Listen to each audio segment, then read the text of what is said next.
Welcome बच्चों, मेरे YouTube channel BBI classes में आप सभी का स्वागत है। आज मैं क्लास 10th का NCERT मैथ का प्रश्नावली 1.1 का जो मैथ है उसको हल करने जा रहा हूं इस वीडियो के माध्यम से। तो आप लोग मेरे साथ बने रहिएगा वीडियो में। जानकारी के लिए बता दूं बच्चों कि मैं इस प्रश्नावली का जो 1 नंबर का मैथ है उसको मैं पिछले वीडियो में हल करके इसी चैनल पर डाल दिया है, तो आप लोग जा कर के देख सकते हैं। और साथ ही साथ यूक्लिड विभाजन एल्गोरिथम और यूक्लिड विभाजन प्रमेय में क्या संबंध है इसके बारे में भी हम उसमें चर्चा किए हैं। तो आइए अब इस वीडियो में हम लोग 2 नंबर से हल करेंगे। तो आइए वीडियो को स्टार्ट करते हैं। तो प्रश्न है कि दर्शाइए कि कोई भी धनात्मक विषम पूर्णांक 6q+1 या 6q+3 या 6q+5 के रूप का होता है जहां q कोई पूर्णांक है। ठीक है, तो इस प्रश्न को मैं पहले ही एक पेपर पर नोट कर लिया हूं। देखिए, तो आप लोगों को दिखाई दे रहा है। अब इसको हम लोग हल करेंगे। मान लेते हैं पहले, माना कि ए कोई धनात्मक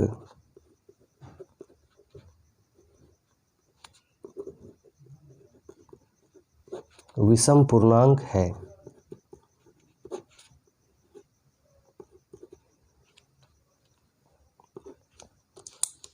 तथा b बराबर 6 हो जाएगा। अब 6 क्यों होगा? चूंकि दी गई संख्याएं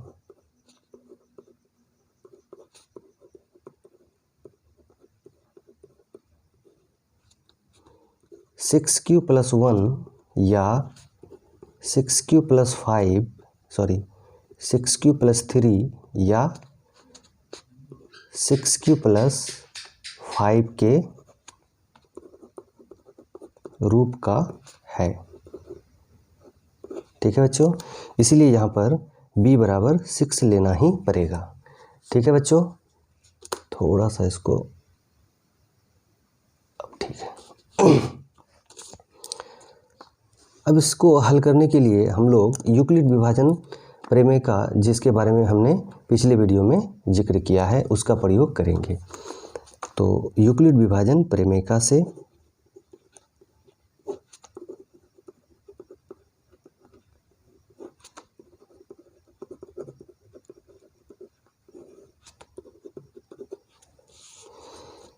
a बराबर bq+r, जहाँ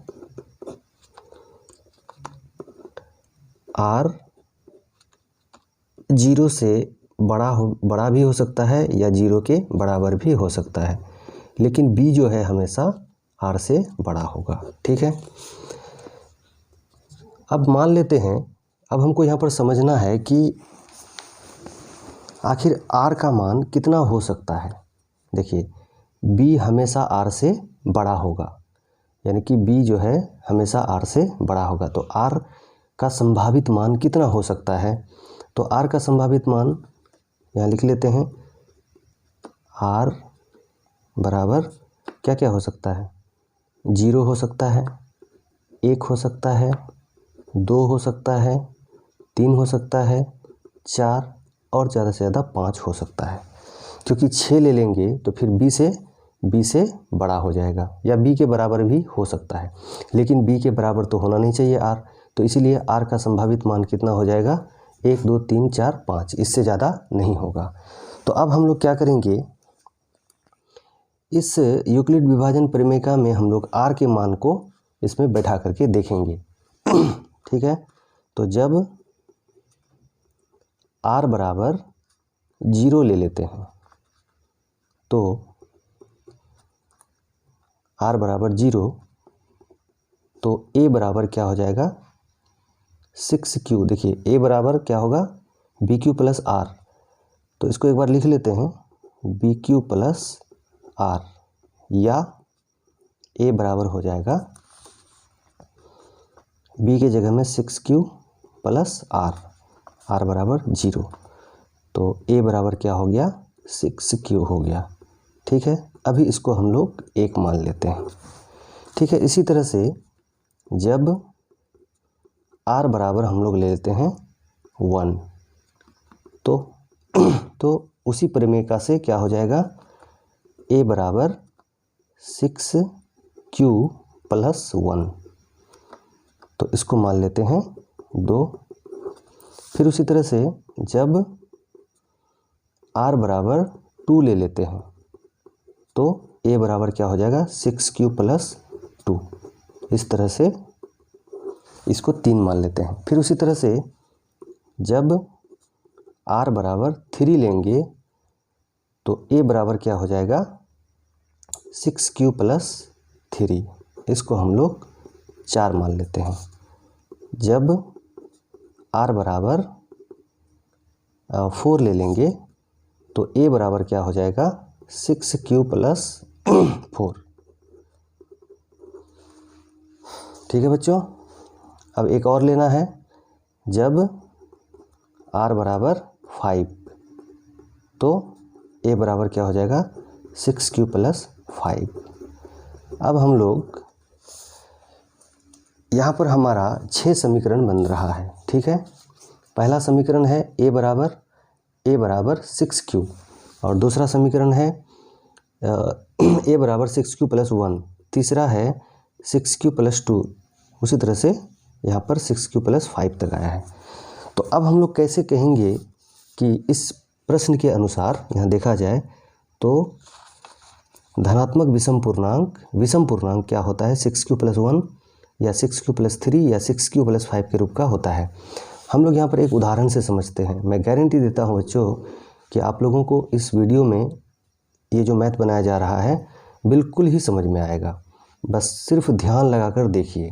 ठीक है, अब मान लेते हैं कि जैसे यहाँ पर बोला है कि q जो है q कोई भी पूर्णांक हो सकता है। सॉरी बच्चों, q जो है कोई भी पूर्णांक हो सकता है। तो हम लोग यहाँ पर q के जगह में कुछ भी ले सकते हैं। जिस तरह से यहाँ पर bq प्लस r लिखा है ना, तो q के जगह में 1 2 3 4 कुछ भी ले सकते हैं। तो देख लेते हैं एक को, समीकरण 1 को देखते हैं। a बराबर क्या लिखा है 6q लिखा है। तो यदि हम इसके q के जगह में q के स्थान पर a बराबर 6 इंटू कुछ भी 1 2 3 4 कुछ भी यदि 1 लेते हैं तो क्या हो जाएगा a बराबर 6 1 के 6। तो 6 हमारा क्या कौन सा संख्या निकला, तो सम संख्या निकला। ठीक है, तो अगर कहें कि जिस तरह से ये सवाल पूछा है, अगर हम कहेंगे कि कोई भी धनात्मक विषम पूर्णांक 6q के रूप का होता है तो बिल्कुल गलत हो जाएगा, क्योंकि 6q विषम नहीं होता है, सम होता है। यहाँ पर अगर आप लोग कहेंगे कि 1 के जगह में 3 लेकर देखिए तो ले लेते हैं। यदि यहाँ पर 3 लेंगे तो 3 छके कितना हो जाएगा 18 सम संख्या हो जाता है। तो मतलब ये होता है, इससे प्रूफ हो रहा है कि अगर q के जगह में कुछ भी लें तो ये a बराबर 6q जो है क्या निकलेगा, सम संख्या निकलेगा, यानी कि ये सम संख्या हो गया। ठीक है बच्चों, तो यहाँ पर बिल्कुल प्रूफ होता हुआ नज़र आ रहा है कि 6q के रूप का तो होगा नहीं। ठीक है, अब देखते हैं दूसरे नंबर का जो समीकरण है। a बराबर क्या है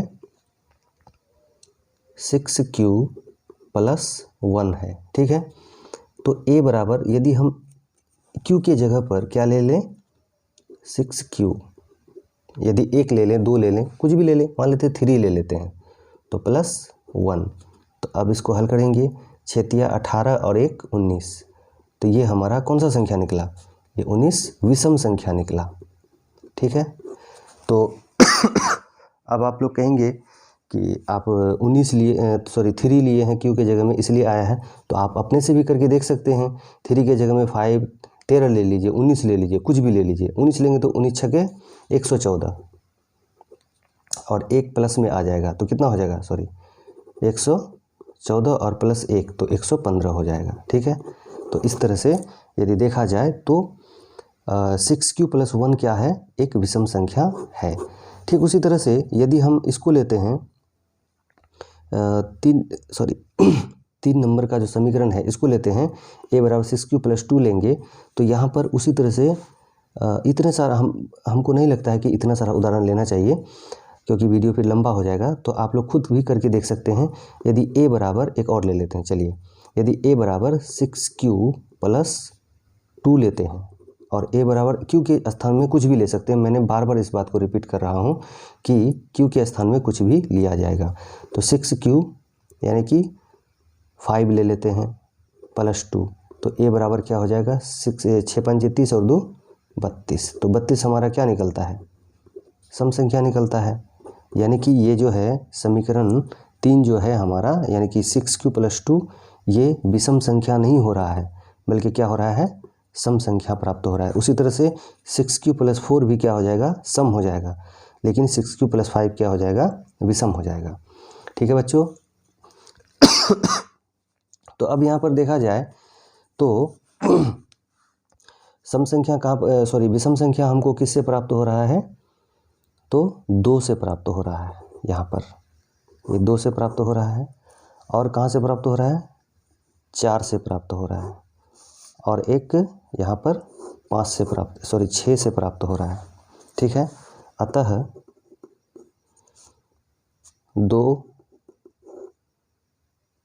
2 4 और 6 से कोई भी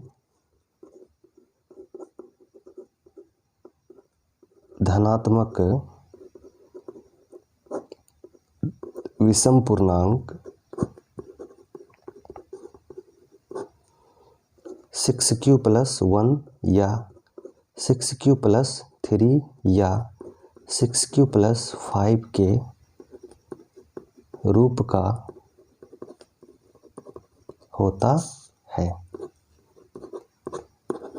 यह हो गया हमारा प्रूफ। ठीक है बच्चों, तो चलते हैं अब अगले सवाल की तरफ।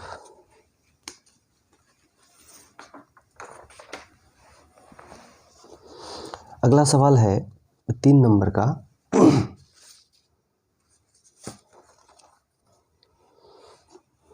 सवाल है कि किसी परेड में 616 सदस्यों वाली, थोड़ा सा कैमरा को जूम कर लेते हैं ताकि आप लोगों को स्पष्ट दिखाई देगा। ठीक है बच्चों, ठीक है। तो किसी परेड में 616 सदस्यों वाली एक सेना आर्मी की टुकड़ी को 32 सदस्यों वाले एक आर्मी बैंड के पीछे मार्च करना है। दोनों समूहों को समान संख्या वाले स्तंभों में मार्च करना है, तो उन स्तंभों की अधिकतम संख्या क्या होगी। बिल्कुल सिंपल सी बात है कि जब भी 2 संख्याएं दी हो और इस तरह की बात हो कि बराबर सदस्यों वाली सेना, या कह लीजिए कि छात्र, या मतलब कि बच्चों या खिलाड़ियों के पीछे मार्च करना है, तो हम लोगों को तुरंत पकड़ लेना चाहिए कि यहाँ पर अधिकतम संख्या लिखा है, इसीलिए क्या हो जाएगा, इसका ये दोनों संख्याओं का एचसीएफ निकालना होगा। तो एचसीएफ निकाल लेंगे तो हमारा क्या निकल जाएगा, उन स्तंभों की अधिकतम संख्या निकल जाएगा। जो जैसे इसको अगर थोड़ा सा डिटेल करें तो मान लीजिए कि एक जगह लिखा है 616 और दूसरी जगह लिखा है 32 यहाँ पर। ठीक है, तो अब 616 मान लेते हैं कि आर्मी है, और इधर 32 सदस्यों वाला और कोई आर्मी है इधर। तो इस 616 आर्मियों को कितने स्तंभों में रखा जाए, यानी कि कितने लाइन बनाएंगे और प्रत्येक लाइन में कितने सदस्य होंगे, कितने मतलब आर्मी रखे जाएं। फिर उसी तरह से 32 आर्मियों को भी उतना ही मान लेते हैं कि 616 का 10 पंक्ति बनाएंगे, 10 लाइन, तो 32 सदस्यों को भी 10 लाइन में ही उसके पीछे लगाना है। तो इसके पंक्तियों में, इसके भी प्रत्येक पंक्तियों में सदस्यों की संख्या बराबर होनी चाहिए, और इसके भी 32 को जो हम लोग डिवाइड करेंगे, बांटेंगे, उसके भी प्रत्येक लाइन में सदस्यों की संख्या क्या होनी चाहिए, बराबर होनी चाहिए। तो इसीलिए ये दोनों का क्या निकालना होगा, हम लोगों को एचसीएफ निकालना होगा। तो इस प्रश्न को मैं पहले ही एक पेपर में उतार लिया हूँ, तो आप लोग देख सकते हैं यहाँ पर। अब हम लोग इसको हल करेंगे। ठीक है बच्चों।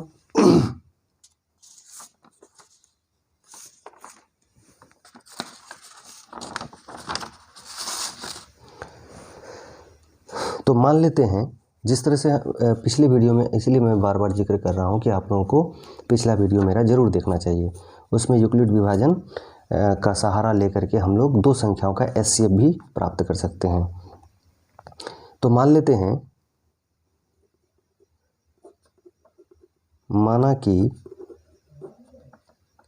a बराबर 616 तथा b बराबर मान लेते हैं 32। ठीक है। चूँकि a और b किसको लेना है ये पिछले वीडियो में मैं बताया है। तो जो बड़ा होता है, बड़ी संख्या को a मानना है और छोटी संख्या को b मानना है। तो यूक्लिड विभाजन प्रमेयिका से यूक्लिड विभाजन प्रमेयिका से क्या हो जाएगा, a बराबर बी क्यू प्लस आर। ठीक है बच्चों। तो a हमारा क्या है, 616 है, बराबर b कितना है, 32 है। तो अब इससे इसको क्या देना है, भाग देना है। तो यहाँ पर हम लोग रफ कर लेते हैं, 32 से भाग देना है 616 को। तो कितनी बार में चलेगा, 32 को एक बार में चलाते हैं, 32 एक के 32, तो 11 में 2 घटेगा 9, यहाँ पर 5 5 में 3 घटेगा 2, अब 6 आएगा यहाँ पर। ठीक है। तो अब कितना बार में चलेगा, 9 बार में चलेगा। 9 दूनी 18 के 8 हासिल 1, 9 तिया 27 और 1 28। ठीक है। तो 16 में 8 घटेगा, 8 बचेगा, और यहाँ पर 8 का एक चला गया उधर, तो एक दाही, तो 8 8 खत्म हो गया, शून्य हो गया। तो यहाँ पर शेष 8 बचा है। तो फिर इसको पहले यहाँ पर हम सजाते हैं, बी क्यू प्लस आर, यानी कि b इंटू क्यू, क्यू क्या होगा 19, प्लस आर कितना हो जाएगा 8। ठीक है। तो a बराबर बी क्यू प्लस आर, यानी कि 32 गुना 19 प्लस 8 करेंगे तो हमारा कितना निकलेगा 616। जिस तरह से भाग विधि द्वारा हम लोग एचसीएफ निकालते हैं ना, उसी तरह से इसको हम लोग निकाल करके इस सूत्र में बैठाते हैं। ठीक है। तो अब यहाँ पर 32 को लेते हैं, 8 चौका 32। ठीक है, शून्य आ गया। तो अब यहाँ पर फिर क्या करेंगे, a बराबर यानी कि 32 बराबर बी क्यू, यानी कि 8 इंटू 4 प्लस 0। ठीक है। तो जब तक 0 नहीं आता है तब तक इसको हम लोग डिवाइड करते रहते हैं। आप लोगों को पता है कि भाग विधि द्वारा एचसीएफ इसी तरह से निकाला जाता है। तो जो लास्ट में जो भाजक संख्याओं को क्या कर दे, संख्या का विभाजन में यदि शून्य शेषफल प्राप्त हो जाए तब तक उसको हम लोग करते रहते हैं, जब तक कि शून्य प्राप्त ना हो। तो अब हमारा एचसीएफ क्या हो जाएगा, 8 हो जाएगा। तो एचसीएफ बराबर 8। अतः सवाल क्या है कि उन स्तंभों की अधिकतम संख्या क्या होगी। अतः उन स्तंभों की अधिकतम संख्या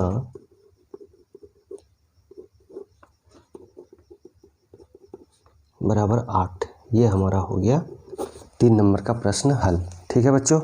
अब चलते हैं हम लोग 4 नंबर में। ठीक है।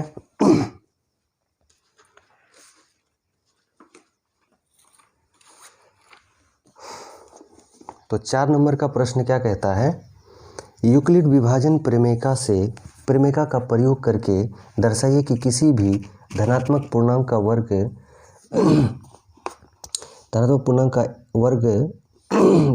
किसी पूर्णांक m के लिए 3m या 3m प्लस 1 के रूप का होता है। ठीक है बच्चों। तो फिर मैं इस प्रश्न को भी पहले से ही उतार कर रख लिए हैं। 4 नंबर का हमारा प्रश्न ये रहा।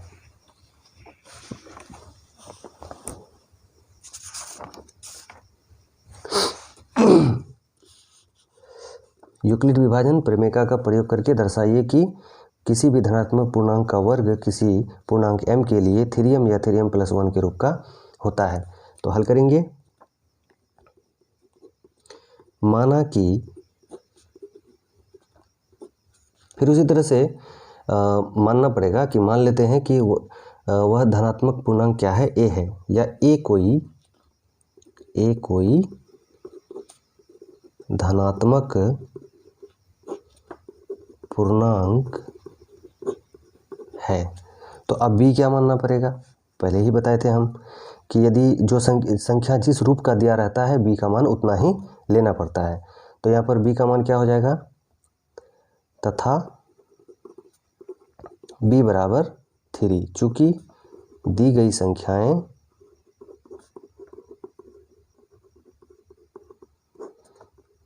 m या 3m + 1 के रूप का है। ठीक है, तो अब हम लोग क्या करेंगे, फिर यूक्लिड विभाजन प्रमेय का सहारा लेना पड़ेगा। ठीक है बच्चों, तो यूक्लिड विभाजन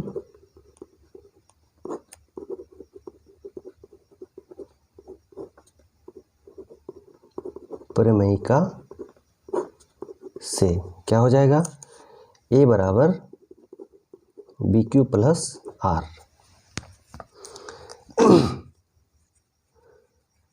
अब यहाँ पर देखा जाए तो R का संभावित मान क्या होगा, जैसा कि अभी हम लोग नंबर 2 नंबर का हम लोग क्वेश्चन हल किए थे कि R का मान कितना हो सकता है, तो 3 से कम ही होगा, क्योंकि B क्या होता है, R से हमेशा बड़ा होता है। तो R बराबर क्या लेना पड़ेगा, 0 ले सकते हैं, 1 ले सकते हैं, 2 ले सकते हैं, इससे ज़्यादा तो नहीं ले सकते हैं। ठीक है, तो जब R बराबर 0 तो A बराबर क्या हो जाएगा, B यानी कि 3, एक बार उतार लेते हैं, चलिए, A बराबर BQ + R, या A बराबर क्या हो जाएगा, 3Q + R, R मतलब 0। ठीक है, तो A बराबर क्या हो जाएगा, 3Q। अब यहाँ पर प्रश्न क्या है, कहा है कि धनात्मक पूर्णांक का वर्ग बोला है। ठीक है, तो यानी कि दोनों ओर वर्ग करना पड़ेगा, तो A पर भी वर्ग देंगे, यानी कि A² बराबर 3Q का स्क्वायर, यहाँ लिख देंगे कि दोनों ओर वर्ग करने पर। ठीक है बच्चों, तो A² ही इधर उतार लेते हैं, तो 3 पर भी स्क्वायर है और Q पर भी, तो 3 पर स्क्वायर का मतलब होता है 3 × 3, यानी कि 3 × 9Q²। ठीक है, अब इसमें A² बराबर क्या हो जाएगा, 3 को यदि हम बाहर निकाल लेते हैं, अंदर 3 रख लेते हैं, तो भी ये हमारा सही होगा, क्योंकि इसको इस तरह से लिखा जा सकता है, 3 × 9Q² आ गया। ठीक है, अब माना कि 3Q² बराबर m मान लेते हैं, तो क्या हो जाएगा, A² बराबर 3m हो जाएगा। क्यों, क्योंकि इस 3Q² को हम यहाँ पर m माने हैं, तो 3 के साथ इसके जगह में क्या लिख सकते हैं, 3Q² के जगह में क्या आ जाएगा, m आ जाएगा, तो 3m हो जाएगा। इसलिए जब मान लेते हैं कि 3Q² बराबर m, इसलिए A² बराबर यानी कि 3m हो जाएगा। तो ये हो गया हमारा एक समस्या का हल।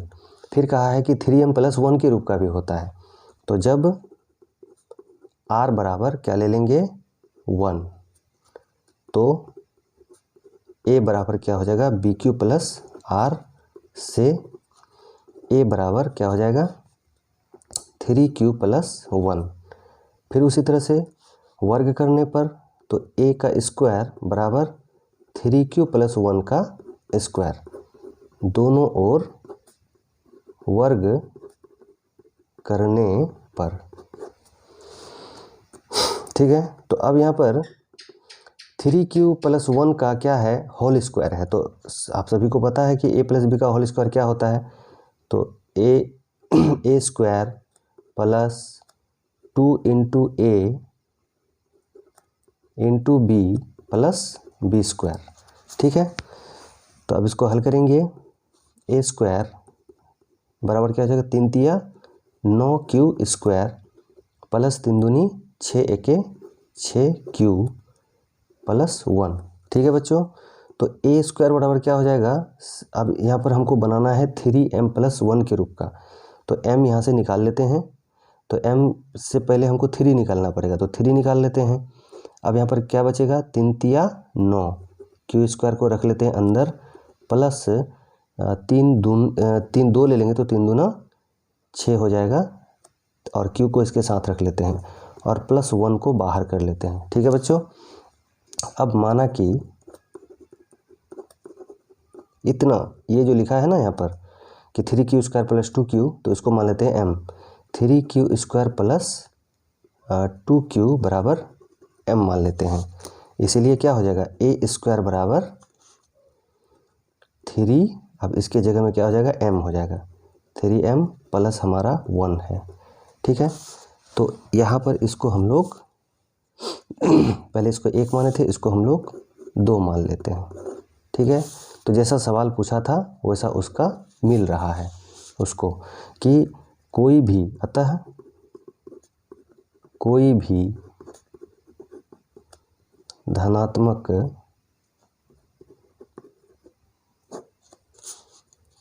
विषम पूर्णांक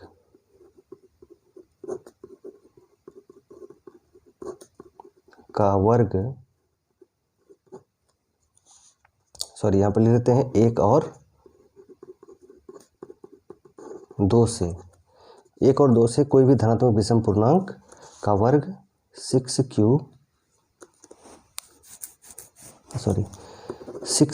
3m या 3m+1 के रूप का होता है। ठीक है, ये हमारा प्रूफ्ड हो गया। तो ये था हमारा 4 नंबर का प्रश्न। तो एक बार देख लीजिए आप लोग कि किस तरह से इसको हल किया गया है। ठीक है,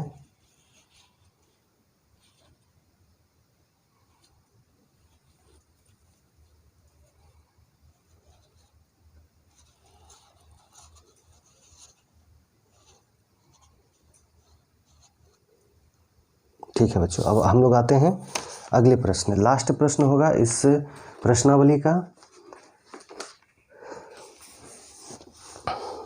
तो लास्ट प्रश्न क्या है, लिखा है कि यूक्लिड विभाजन प्रमेय का प्रयोग करके दर्शाइए कि किसी धनात्मक पूर्णांक का घन, यहाँ पर घन लिखा है 9m या 9m+1 या 9m+8 के रूप का होता है।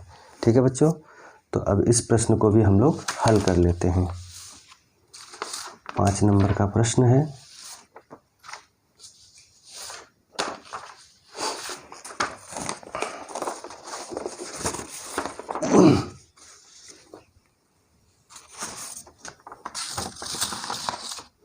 यानी कि इस चैप्टर में हम लोगों को सिर्फ यूक्लिड विभाजन प्रमेय का ही प्रयोग करके हम लोगों को समस्या का हल करना है। ठीक है, तो प्रश्न है, प्रश्न यहाँ पर आप लोगों को शायद दिखाई देता होगा।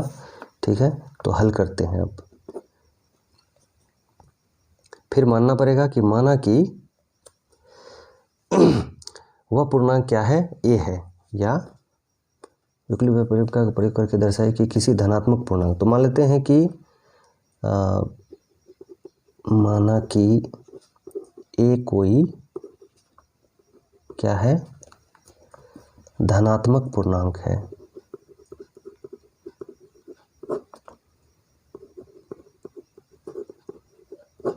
पूर्णांक है। ठीक है, तो b क्या मानेंगे, इसलिए b बराबर यहाँ पर 3 मान लेते हैं। अब देखिए, आप कहेंगे कि इससे पहले वाला जो हल किए थे तो जिस रूप का संख्या था उसी रूप में माने थे यहाँ पर, तो कोई दिक्कत नहीं, यहाँ पर 9 भी मानेंगे तो भी बनेगा। तो 9 मानने से क्या हो जाएगा, आप लोग को खुद पता चलेगा अभी कि 9 मानने से हमको गुना करने में थोड़ा ज़्यादा लंबा चौड़ा हो जाएगा, इसलिए 3 मान के भी इसको प्रूफ किया जा सकता है। 9 भी मान के करेंगे तो उतना ही आएगा। ठीक है, तो हम 3 मान करके बनाते हैं इसलिए ताकि हमारा शॉर्ट हो मैथ। ठीक है, तो b बराबर 3 हो गया। तो अब यूक्लिड विभाजन प्रमेय का प्रयोग करेंगे हम लोग, इसलिए अब यूक्लिड विभाजन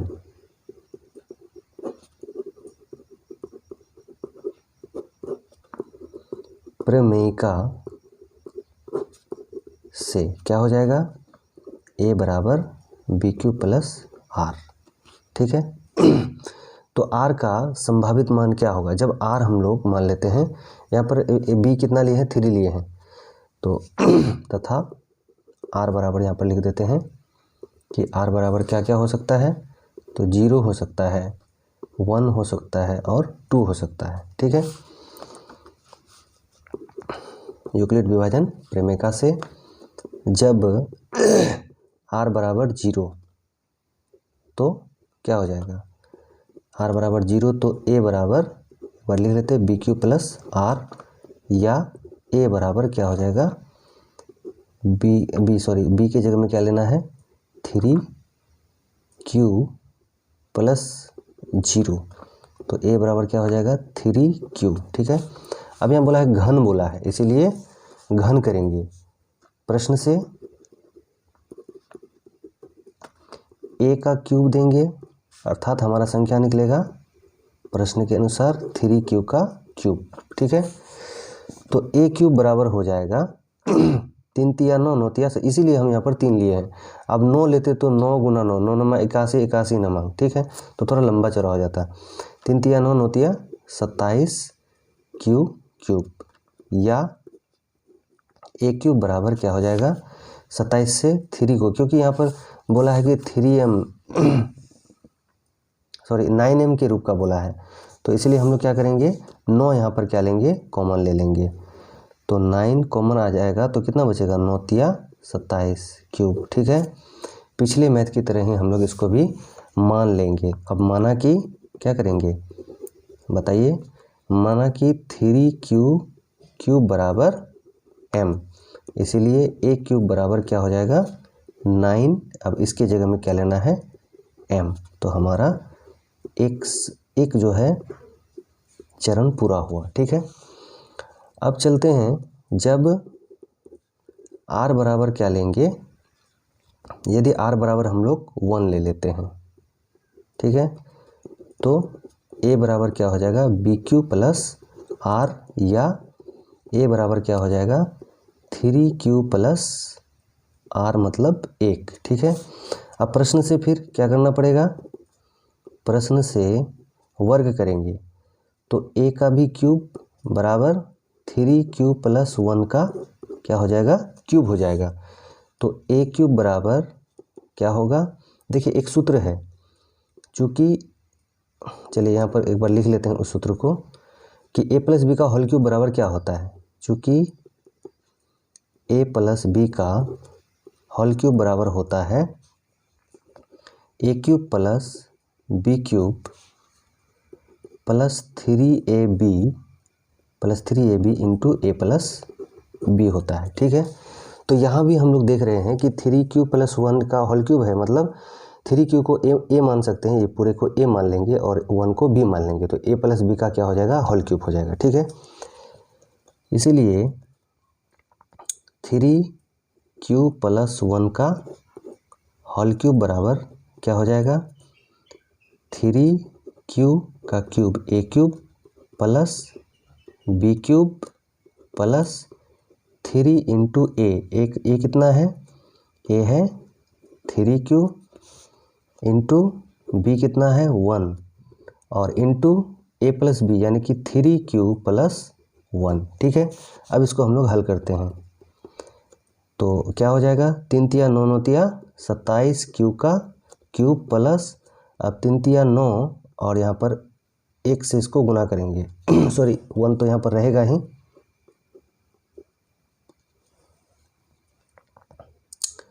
9m या 9m प्लस 1 या 9m प्लस 8 के रूप का होता है। तो यहाँ पर हमारा 1 को हमको रखना पड़ेगा प्लस, 3 तिया 9, 1 के 9, इंटू क्या हो जाएगा? 3q plus 1। ठीक है।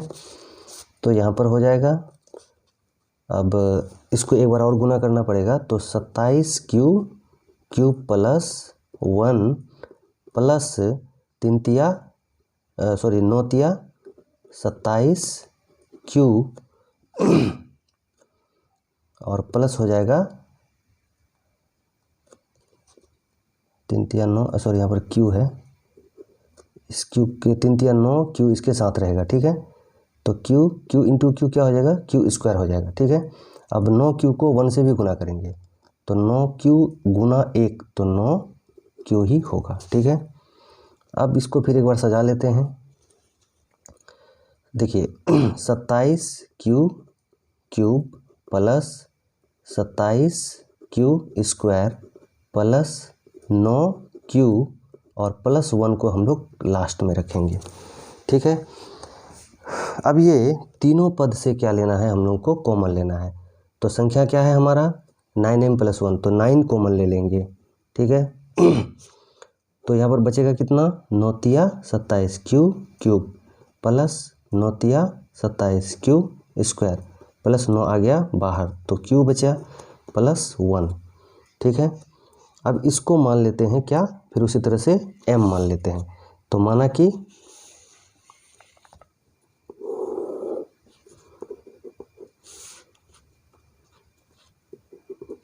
माना कि 3q cube plus 3q square 3q cube plus 3q square plus q बराबर m, ठीक है। इसीलिए क्या हो जाएगा, a क्यूब बराबर क्या हो जाएगा 9m। इसके बदले में क्या आ गया, देखिए यहाँ पर इसको माने है ना m, तो यहाँ जो लिखा गया है कि 9 इंटू इतना सारा है, तो इसी को ना हम यहाँ पर माने हैं कि m, तो उसके जगह में क्या आ जाएगा, इसके जगह में आ जाएगा यहाँ पर m और प्लस हमारा यहाँ से यहाँ जो 1 लिखा है, ठीक है, जो हम लोग बाहर में रखे थे, तो इस 1 को इसके बगल में लिख देंगे। तो ये भी हमारा दूसरा प्रॉब्लम हल हो गया, ठीक है बच्चों। अब चलते हैं आगे, एक और सिद्ध करना है हमको कि 9m + 8 के रूप का होता है। तो अब जब r बराबर हमको क्या लेना पड़ेगा 2, यहाँ पर 2 लेना है, 0 ले लिए एक बार 0 लेकर के बनाए हैं, एक बार 1 और एक बार अभी कितना लेना है 2 लेना है, ठीक है बच्चों। तो a बराबर क्या हो जाएगा 3q + 2 हो जाएगा। तो a अब क्या करेंगे, घन करेंगे प्रश्न से, a क्यूब बराबर हो जाएगा 3q + 2 का होल क्यूब, ठीक है। तो फिर वही वाला सूत्र लगाएंगे, a क्यूब बराबर 3q यानी कि a cube plus b cube plus 3 into a into b, a cube plus b cube plus 3ab into a plus b यानी कि 3q + 2, ठीक है। तो a क्यूब बराबर क्या हो जाएगा 3 तिया 9 9 तिया 27 क्यू क्यूब प्लस 2 दूनी 4 दूनी 8 प्लस यहाँ पर हो जाएगा 3 तिया 9 9 दूनी 18 क्यू, ठीक है, 3q + 2 इंटू में, तो a क्यूब बराबर हो जाएगा 27 क्यू क्यूब प्लस 8 प्लस 18 तिया 54 Q into Q square plus 18 दूनी 36 क्यू, ठीक है। अब a क्यूब बराबर क्या हो जाएगा, देखिए यहाँ पर 8 को हम लोग को लास्ट में लिखेंगे तभी हमारा वो कथन पूर्ण हो पाएगा। तो 27 Q cube plus 54 Q square plus 36 Q plus 8, ठीक है। तो a क्यूब बराबर, अब देखिए एक सवाल उठता है, आप लोगों को लगता होगा कि यहाँ पर आप 2 माने हैं इसलिए ताकि आपका 8 आए, कोई दिक्कत नहीं। यदि हम यहाँ पर क्या मानते 9 मान लेते ना, तो 9 9 81 81 नमंग कुछ भी आता ना, 9 9 81 81 नमंग कुछ भी आता, जितना आता तो उसमें से हम क्या करते, इसको बाहर नहीं रखते, एक बार क्या करते सभी में से कॉमन लेकर के बाहर निकाल देते, ठीक है। सभी में कॉमन लेंगे तो सेम निकलेगा, सेम बाहर निकलेगा तो लास्ट में क्या बचेगा, जैसे इसको अभी 8 को हम लोग क्या किए बाहर पहले से ही रख लेंगे, तो अगर हम 8 के बदले में 9 लेते यहाँ पर तो क्या हो जाता, 3 के बदले में यदि 3 के बदले में 9 लेते तो 9 9 81 81 नमंग कुछ हो जाता, ठीक है। तो 81 नवांक जितना आता उसमें से फिर क्या करते हम लोग कॉमन लेकर के बाहर कर देते, तो 8 को भी शामिल कर देते उसमें। जैसे यहाँ पर 1 को बाहर में रखा गया है, यहाँ पर 1 बाहर में रखा गया, 1 को भी अंदर करके जिस तरह से 9 इसका क्या लिए हैं कॉमन लिए। तो अगर ये भी ज़्यादा होता तो इस 1 से भी क्या करते कॉमन लेकर के बाहर निकाल देते, सिंपल सी बात है। तो मुझे उम्मीद है बच्चों कि आप लोगों को समझ में आता है, ठीक है। तो यहाँ पर अब कॉमन कितना लेंगे, 9 कॉमन लेंगे, क्योंकि संख्या क्या है 9m प्लस 8 के रूप का है। तो 9 तिया 27 क्यू प्लस 9 छके 54 क्यू स्क्वायर प्लस 9 चौके 36 क्यू और प्लस 8 रह गया हमारा बाहर, ठीक है। तो a क्यूब बराबर अब माना कि कितना मानेंगे, अब इसको क्या मान लेंगे m मान लेंगे, 3q cube plus 6q square plus 4q बराबर क्या मान लेते हैं m, ठीक है।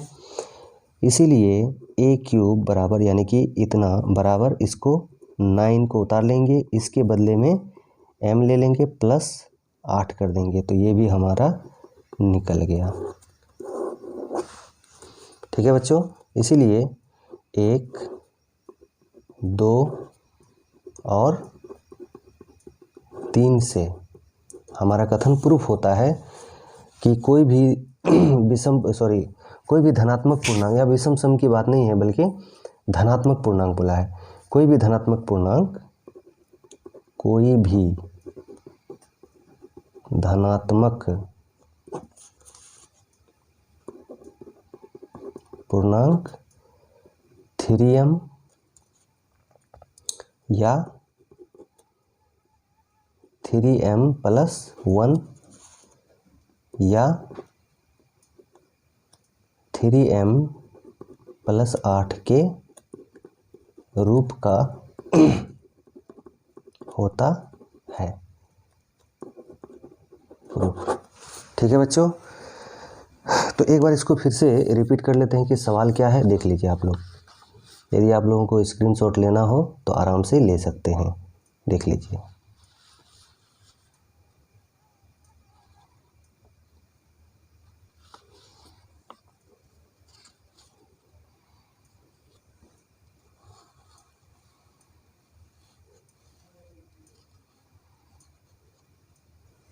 ठीक है बच्चों, तो आज के लिए इस वीडियो में इतना ही। मिलते हैं अगले वीडियो में अगले चैप्टर को लेकर के, क्योंकि हमारा आज का ये जो पहला अध्याय है प्रश्नावली 1.1 ये हमारा समाप्त हुआ। तो आप लोगों को कैसा लगा मेरा ट्रिक बताने का कमेंट बॉक्स में ज़रूर बताइएगा दोस्तों, क्योंकि आप लोगों के सहयोग से ही हमारा YouTube चैनल ग्रो कर सकता है। इसीलिए आप लोगों से उम्मीद है कि चैनल को सब्सक्राइब कीजिएगा और शेयर अपने दोस्तों से ज़रूर कीजिएगा, और बेल आइकन को प्रेस करके आप इस YouTube चैनल का सदस्य ज़रूर बनिएगा, क्योंकि हम आप लोगों को 9th 10th और +2 का भी जो सिलेबस का जो बुक है प्रत्येक सब्जेक्ट को बारीकी से पढ़ाने का जो काम है वो मैं ले लिया हूँ आप लोगों के लिए। तो आप लोगों का प्यार बहुत ज़रूरी है। तो आज इतना ही रखते हैं बच्चों, अगले वीडियो में मिलते हैं, तब तक के लिए जय हिंद।